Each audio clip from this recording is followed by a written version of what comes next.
इस संसार में 3 प्रकार के ताप हैं और आज सुख और दुख हमें जो भी मिलता है उन तीनों प्रकार के तापों से मिलता है। और वो 3 प्रकार के ताप इस संसार में कौन कौन से हैं?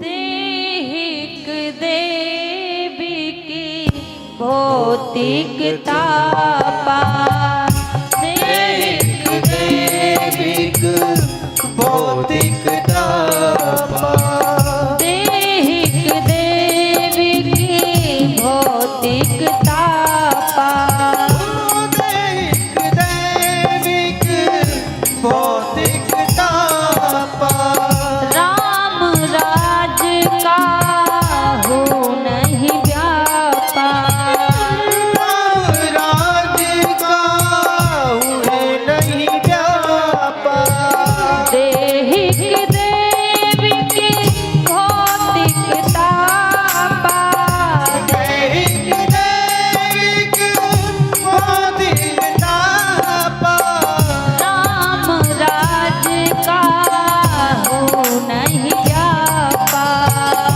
राम राज का हो नहीं व्यापा। इस संसार में 3 प्रकार के ताप हैं और तीनों प्रकार के तापों के प्रभाव से हमें दुख और सुख संसार में मिलता है। इन तापों के प्रभाव क्या है? कोई तन दुखी, कोई मन दुखी, कोई धन बिन रहत उदास, थोड़े थोड़े सब दुखी, सुखी राम के दास।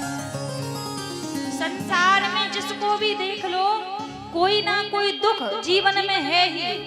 इस संसार में कोई प्राणी ऐसा नहीं है जो कह सके कि मैं तो संसार में सबसे प्रसन्न व्यक्ति हूँ, मेरे जीवन में कोई दुख नहीं है। ऐसा कोई नहीं है संसार में।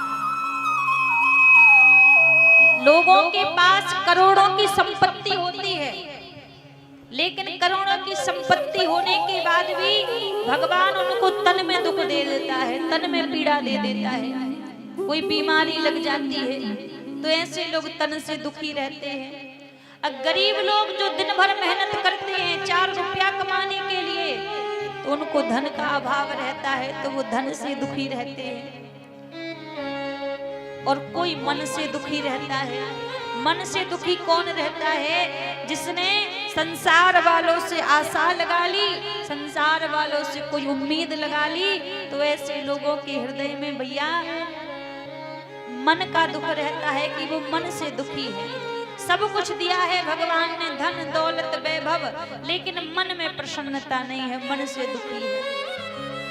आप किसी से पूछो भैया आप सुखी हो, ऊपर से मुस्कुरा के भले ही झूठ कह देगा कि भैया हम सुखी हैं, लेकिन ये हृदय उन्हीं का जानता है कि कितना सुखी है कितना दुखी है। एक तरह से कह दिया जाए ना, इस संसार में जो सबसे ज्यादा मुस्कुराने वाला व्यक्ति होता है ना, वही अंदर से सबसे ज्यादा दुखी रहता है। वो ऊपर तो मुस्कुरा के दिखाता है कि मैं तो सबसे प्रसन्न हूँ, लेकिन अंदर अंदर वह रोता रहता है। वही सबसे दुखी प्राणी रहता है जो बाहर से मुस्कुराता हो। तो सुखी कोई नहीं है संसार में, सबको कोई ना कोई दुख लगा हुआ है। फिर भैया संसार में सुखी कौन है?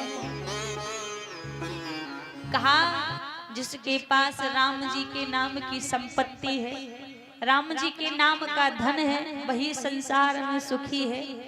कि कबीरा सब जग निर्धना, धन बनता नहीं कोई, धन बनता सो जानियो, जब राम नाम धन हो।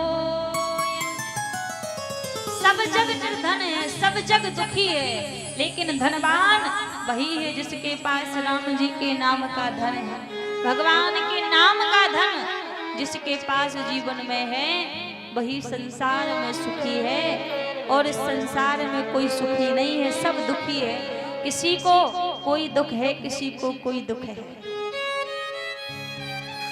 क्योंकि संसार का दूसरा नाम दुखालय है।